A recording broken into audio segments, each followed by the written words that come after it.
The air was thick with perfume and judgment that night. My mother's arched eyebrow was the first sign that things were about to unravel. It was my parents' 30th anniversary, a milestone they'd been planning for months like it was the royal wedding. The living room had transformed into a showroom of gold-trimmed memories, crystal flutes on the table, expensive wine flowing like water, and guests with compliments sharp enough to slice through pride. Everyone was dressed to impress, especially them, my dad in his tailored navy blue suit, and my mom in a glittering dress that shimmered under the chandelier like she'd won a lottery. And me? I stood there in the corner with a carefully wrapped box and sweaty palms, wondering if I should have just given them cash like my older brother did. But this gift, this small, humble thing I held in my hands, meant something deeper. It wasn't about price or prestige. It was about truth, about years of silence, about the things that were never said in this house where love was often measured in luxury and image. I'm the youngest, the quiet one, the artsy disappointment who traded law school dreams for a camera and a backpack. To them, I've always been the odd piece in a perfect puzzle. And tonight, that piece was wrapped in brown paper, tied with twine. When it was time for the gifts, my brother's was first, an engraved platinum photo frame imported from Italy. My sister brought a weekend spa getaway.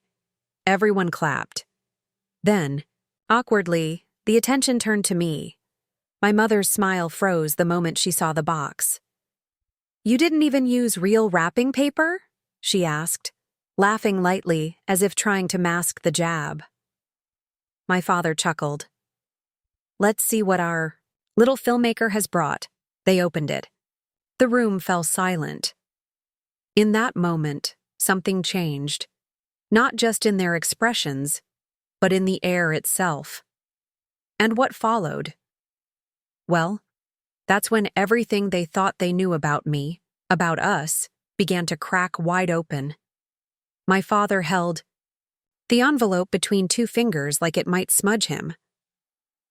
My mother, ever the master of decorum, forced a polite smile, but I could already see it. The slight narrowing of her eyes, the purse of her lips. Disappointment, dressed up in pearls and red lipstick. "It's a letter?" she asked, her voice lilting, puzzled. "Not just a letter," I said quietly. "It's a story. Your story." She raised an eyebrow. My brother, seated beside his model-perfect wife, exchanged a smirk with her. My sister looked down at her wineglass, trying to disappear. No one said a word. "It's kind of a film," I added. "I spent the last 3 months interviewing people who knew you when you were younger. Friends, co-workers, even Grandma. I put it all together into a short documentary about your life together. From the beginning." That got their attention. My dad leaned in. "A film?" I nodded. "It's on the USB drive inside the envelope. Just plug it into the TV." There was a pause, a pregnant, uncomfortable silence, like everyone expected someone else to laugh first. Then my father scoffed. "A USB stick," he muttered. "You could have at least bought a proper frame for it or something." And just like that, the laughter returned. Casual, dismissive, stabbing. I felt the heat in my cheeks but didn't say anything. I just stood there, heart pounding, waiting to disappear. This wasn't new. I'd been walking through these rooms on eggshells since I was 16. The kid who loved documentaries more than diplomas, who asked too many questions, who didn't fit into the polished family photo. My siblings followed the path, ticked. The boxes, degree, job, marriage. But I strayed. My sister Eliza was the middle child, always the fixer. She glanced at me now, her eyes soft. "Maybe we should just watch it," she said gently. "Might be fun to see old pictures." Mom gave a theatrical sigh but gestured to Dad. "Go on then. Let's see this epic production." As he stood and plugged in the USB, I backed away and sat on the armrest near the fireplace, eyes glued to the floor. Then the screen lit up. and the room fell silent again. The opening image was black and white, grainy, a still photo of them on their wedding day. Then my voice came in, narrating. This is the story of Margaret and Paul. Not the story they tell at dinner parties, but the real one. The one stitched together from memories, mistakes, and moments that almost didn't happen. My mother's. Laughter from an old home video filled the room. My father's voice from a cassette tape, telling a joke while driving. Friends from decades past appeared on screen, one after another, sharing stories about how they met, how they struggled through their first years, how they almost split up after losing their first home, and how they found their way back. No one spoke, not even my brother. I dug deep, through old VHS tapes in the attic, through dusty photo albums and long-forgotten letters. I even included footage of the quiet things, my mom making tea alone in the kitchen, the two of them dancing in the living room in their 20s, laughing about bills and burnt dinners. When the screen faded to black, I said one final line. Happy anniversary. I hope this reminds you of everything you built and why it mattered. Silence. When the lights came back on, I saw it. Tears. My father wiping his eyes. My mother staring at the screen like it had shown her a version of herself she'd forgotten existed. No one laughed this time. I didn't know you remembered that old record player, my dad murmured. That song. It was their first dance, I said. You still have it in the attic. My mother turned slowly toward me. You interviewed your grandmother? I nodded. She told me how you used to skip class just to sit on the bus with Dad while he worked his second job. She smiled then, not the polished kind, but the real one. The one I hadn't seen since I was a kid. It hit me then. This wasn't just about a film or a gift. It was about being seen. About finally showing them I wasn't just the artsy one, the black sheep. I was part of this story too. That night, the cracks in our perfect image let something real slip through. And maybe, for the first time in years, we were finally starting to see each other. The room stayed quiet long after the film ended. Not the uncomfortable silence from earlier, but something else. Something heavier. As if words might shatter the moment. Then my father cleared his throat and stood, slowly, like he was waking from a dream. That was... He paused, searching. Something. Not beautiful, not touching, just something. But from my father, that counted as near poetic. My mother dabbed at her eyes with a napkin, her makeup smudging slightly. She turned to me, finally really looking at me. You did all of that on your own? She asked. I nodded, my voice small. Yeah. It took a while. I wanted it to be right. She gave a half smile, but then I saw it, the old edge creeping back, in. Well, it's very thoughtful, but maybe next time think about presentation. A little polish wouldn't hurt. There it was. No matter how deeply I cut into my own soul to give something meaningful, my parents always found a way to wrap it in criticism. I bit the inside of my cheek and nodded, trying not to let it sting.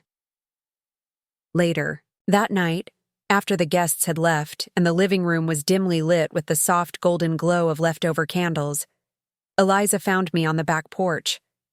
I was sitting on the old wooden swing, camera in my lap, the cold air brushing against my skin like a silent witness. You okay? She asked, wrapping a shawl around her shoulders. I shrugged. They didn't hate it, but they didn't love it either. She sat beside me. They're not used to being vulnerable like that.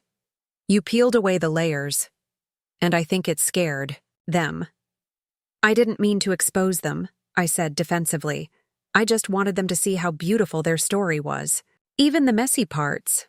I know, I saw it. Every second of it felt real. There was a beat of silence, then she nudged me gently. You know, when you left for film school, Mom cried. She told me she was scared you'd never come back. She never said that. She never says anything, but she feels it. The next morning, I came down for breakfast to find my brother, Marcus, sitting at the kitchen table, arms crossed, frown deep. "Nice stunt last night," he muttered without looking up. "It wasn't a stunt.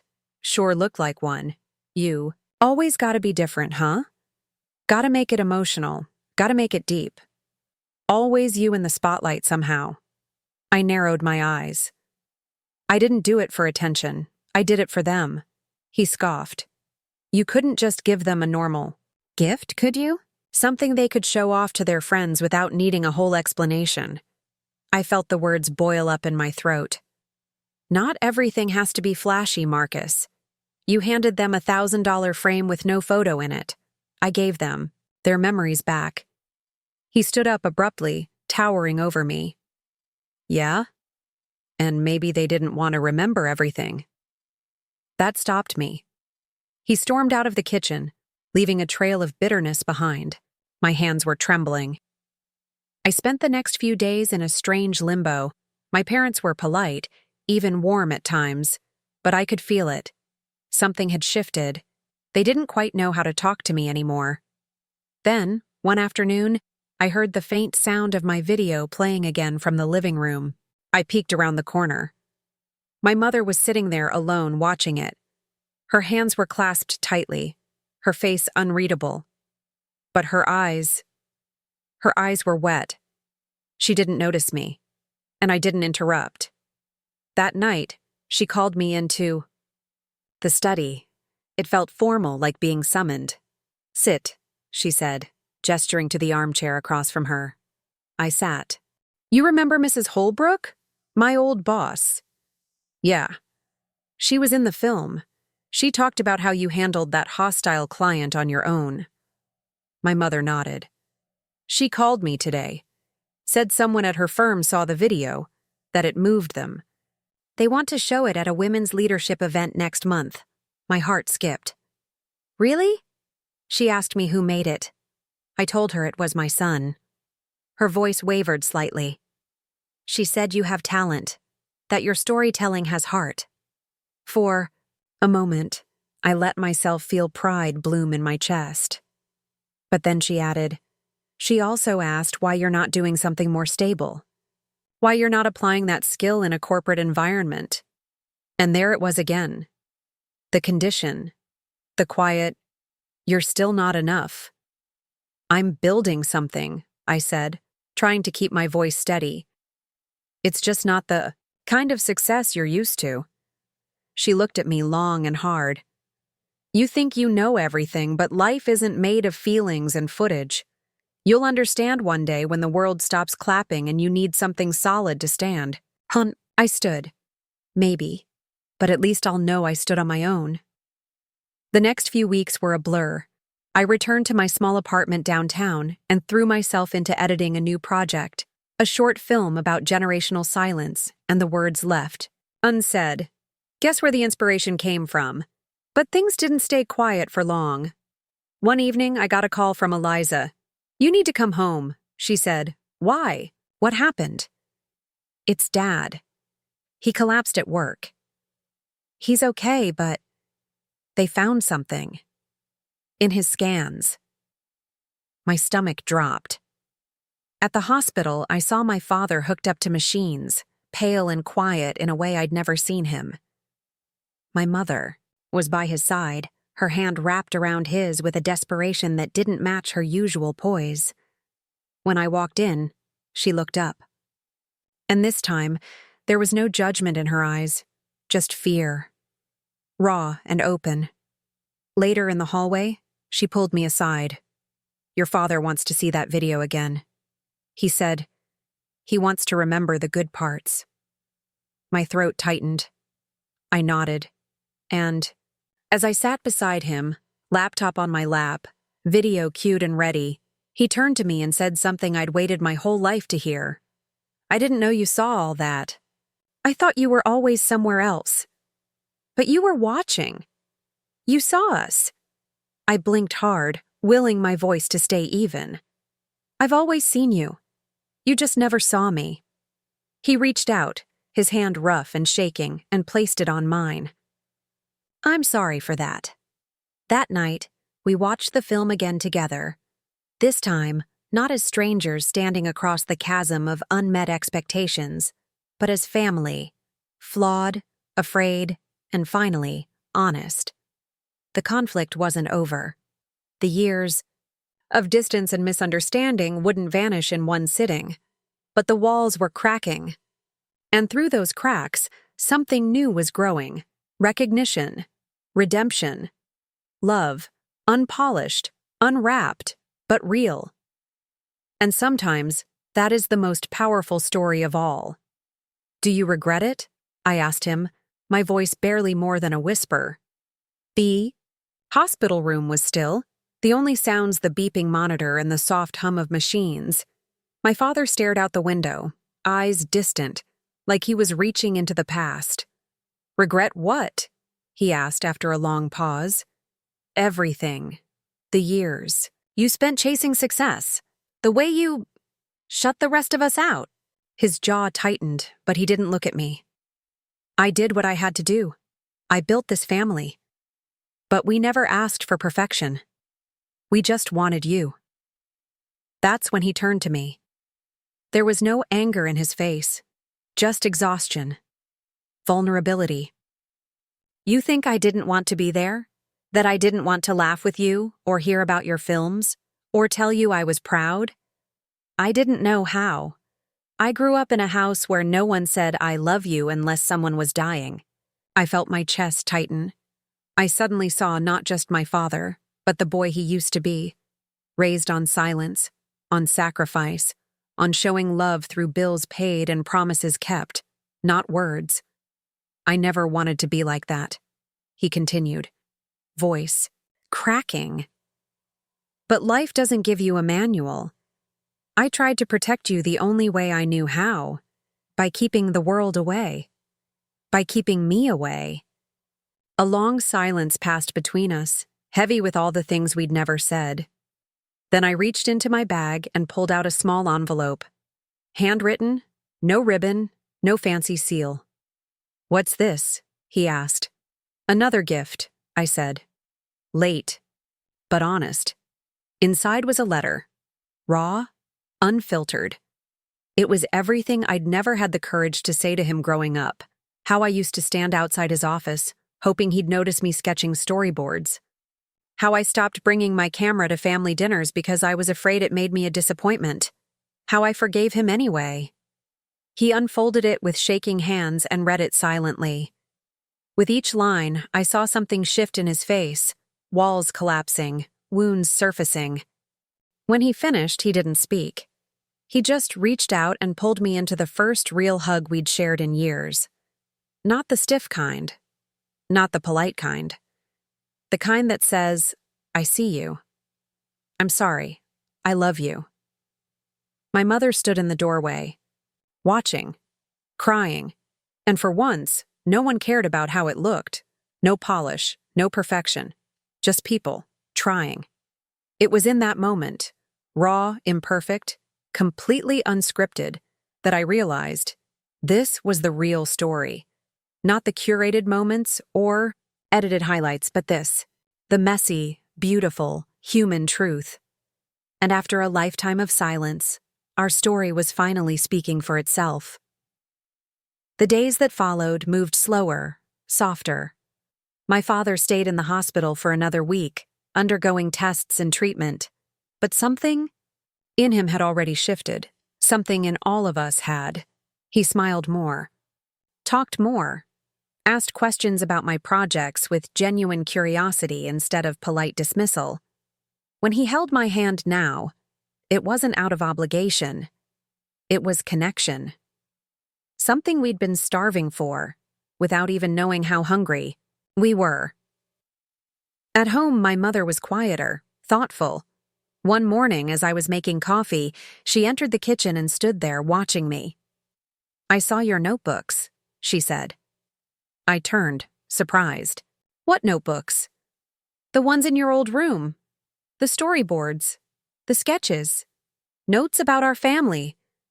You've been documenting us for years. I nodded slowly, unsure of where she was going with it. I always thought you were hiding from us, she said, her voice low. But you were trying to understand us. She looked down, then back up. Her voice cracked. I'm sorry I didn't see that before. The apology sat between us like a fragile bird, delicate, unexpected. I smiled and handed her a cup of coffee.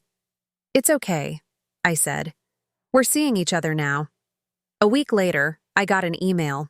It was from a documentary festival in New York. They'd seen a clip of my film, probably shared by someone who attended that leadership event, and wanted to screen the full version in their Family and Legacy segment. When I told my parents, my mother actually gasped.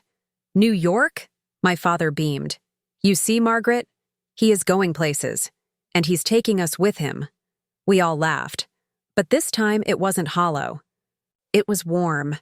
I printed out the acceptance email and taped it to the fridge back home, right beside Eliza's ultrasound photo and Marcus's framed MBA degree. And for once, it didn't feel out of place. Before I left to return to the city, we gathered in the living room again. My father held the remote this time, proudly queuing up the film as my mother passed around tea. Eliza sat cross-legged on the floor. Marcus leaned back with his arm around his wife. No tension, just togetherness. And me? I sat beside my father, shoulder to shoulder, watching the story I'd built from fragments become something whole, something healing. On my way out the door, my father hugged me again. Still a little awkward, still learning. I'm proud of you, son, he said. Nodded, trying not to choke up. I know, Dad. I finally believe that. He reached into his coat pocket and pulled something out. It was an old photograph. Me at age 7, holding a camcorder too big for my hands, smiling like I'd just found magic. I've had this in my wallet for years, he said. Never showed it to anyone. I stared at it, stunned. Why? Because I didn't want anyone to know how scared I was that you'd never be like me, he said quietly. Now I'm glad you're not. I left with more than a photo. I left with peace. For the first time in my life, I wasn't just in the family. I was part of its foundation, and it only took a cheap little gift to make them finally see. They still keep the USB drive in a drawer by the TV. It's not displayed on a shelf like the Italian photo frame or framed like my brother's expensive getaway certificate. But it doesn't have to be. Because now, every few weeks, my mom pulls it out and watches it again, usually alone, sometimes with my dad. And they always call me afterward. Not to criticize, just to talk. Sometimes about the film, sometimes about nothing, but always about us. Our story didn't change overnight. There are still old habits, moments of miscommunication, the occasional awkward silence. But there's something new now, too. Openness, laughter, grace. And that's all I ever wanted. Not recognition, not applause.